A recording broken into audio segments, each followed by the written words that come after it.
ಮಳೆಗಾಲ ಆರಂಭವಾಗಿ ಹಲವು ದಿನಗಳು ಕಳೆದರೂ ಬೆಳಗಾವಿ ಜಿಲ್ಲೆಯಲ್ಲಿ ನಿರೀಕ್ಷಿತ ಪ್ರಮಾಣದಲ್ಲಿ ಮಳೆಯಾಗದ ಕಾರಣ ಬೆಳಗಾವಿ ನಗರ ಹಾಗೂ ಸುತ್ತಮುತ್ತಲಿನ ಗ್ರಾಮೀಣ ಪ್ರದೇಶಗಳಲ್ಲಿ ಕುಡಿಯುವ ನೀರಿನ ಸಮಸ್ಯೆ ದಿನದಿಂದ ದಿನಕ್ಕೆ ಹೆಚ್ಚಾಗ್ತಾ ಇದೆ.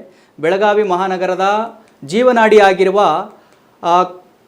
ರಾಕಸಕೊಪ್ಪ ಜಲಾಶಯದಲ್ಲಿ ನೀರಿನ ಸಂಗ್ರಹಣಾ ಪ್ರಮಾಣ ಗಣನೀಯವಾಗಿ ಕುಸಿದಿದ್ದು ಮುಂದಿನ ದಿನಗಳಲ್ಲಿ ಪರಿಸ್ಥಿತಿ ಮತ್ತಷ್ಟು ಬಿಗಡಾಯಿಸುವ ಆತಂಕ ಹೆಚ್ಚಾಗಿದೆ. ಇದರ ಜೊತೆಗೆ ಅನೇಕ ಗ್ರಾಮಗಳ ಜನರು ಇದೇ ಜಲಾಶಯಗಳನ್ನು ಅವಲಂಬಿಸಿದ್ದಾರೆ. ಆದರೆ ಈ ಬಾರಿ ಮಳೆಯ ಕೊರತೆಯಿಂದ ಜಲಾಶಯಕ್ಕೆ ನಿರೀಕ್ಷಿತ ಪ್ರಮಾಣದಲ್ಲಿ ನೀರು ಹರಿದು ಬರುತ್ತಿಲ್ಲ. ಇದರಿಂದ ಬೆಳಗಾವಿ ಜನತೆ ಕಂಗಾಲಾಗಿದ್ದಾರೆ.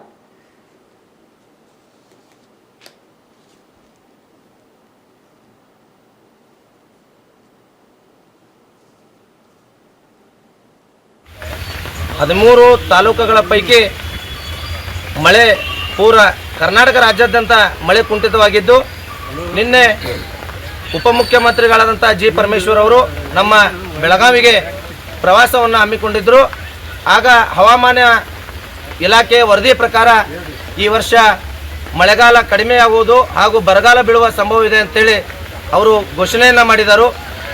ಈಗ ರಕ್ಕಸ್ಕೊಪ್ಪ ಗ್ರಾಮದ ಏನು ಡ್ಯಾಮ್ ಇದೆ, ಆ ಡ್ಯಾಮಿನಿಂದ ಬೆಳಗಾವಿ ಜಿಲ್ಲೆಯ ಗ್ರಾಮೀಣ ಪ್ರದೇಶಕ್ಕಾಗಿರ್ಬೋದು, ಬೆಳಗಾವಿಯ ಸಿಟಿಗೆ ಆಗಿರ್ಬೋದು ಕುಡಿಯುವ ನೀರಿನ ಸರಬರಾಜನ್ನು ಮಾಡ್ತಾರೆ.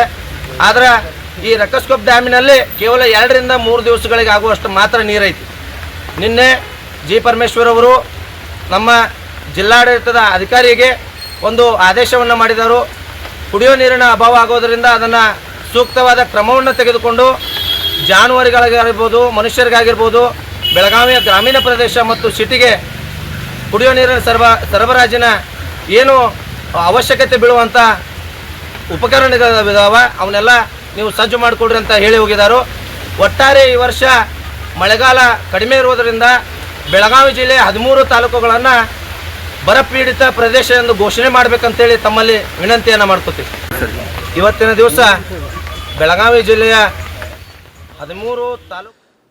ವೀಕ್ಷಕರೇ, ಈ ಮಳೆಗಾಲ ಆರಂಭವಾಗಿ ಹಲವು ದಿನಗಳಾದರೂ ನೋಡಿ ನಿರೀಕ್ಷಿತ ಪ್ರಮಾಣದಲ್ಲಿ ಮಳೆ ಬರದ ಕಾರಣ ಆ ಜಲಾಶಯಗಳು ಒಣಗಿ ಹೋಗ್ತಾ ಇದ್ದಾವೆ. ನೋಡಿ, ಜಲಾಶಯಗಳು ದೊಡ್ಡ ದೊಡ್ಡ ಜಲಾಶಯಗಳು ರೀ, ಅಲ್ಲಿ ನೋಡಿ ನೀರು ಎಷ್ಟರ ಮಟ್ಟಿಗೆ ಕಾಣ್ತಾ ಇದೆ ನೋಡಿ. ಅಷ್ಟೇ ನೀರಿದ್ದರೆ ರೈತರು ಕೃಷಿ ಹೇಗೆ ಮಾಡೋದು, ಕುಡಿಯುವ ನೀರಿನ ಸಮಸ್ಯೆ ಹೇಗೆ ಬಗೆಹರಿಸೋದು? ಭಾಳ ಕಷ್ಟದಲ್ಲಿದ್ದಾರೆ ರೈತರು. ಬಿತ್ತನೆ ಮಾಡ್ತಾ ಇದ್ದಾರೆ, ಬೇಕಾದಷ್ಟು ನೀರು ಪೂರೈಕೆ ಆಗ್ತಾ ಇಲ್ಲ, ಅಲ್ಲಿ ಬೆಳೆಗಳು ಒಣಗ್ತಾ ಇದ್ದಾವೆ. ಸೊ ಆ ಕಾರಣಕ್ಕಾಗಿ ಇವಾಗ ಈ ಜಿಲ್ಲೆಗಳನ್ನು ಬರಪೀಡಿತ ಜಿಲ್ಲೆಗಳಂತ ಘೋಷಣೆ ಮಾಡಿ ಅದಕ್ಕೆ ಪರಿಹಾರಗಳನ್ನು ಘೋಷಣೆ ಮಾಡಿ ಅಂಥೇಳಿ ರೈತರು ಪಾಪ ಅಳಲನ್ನು ತೋಡ್ಕೊಳ್ತಾ ಇದ್ದಾರೆ.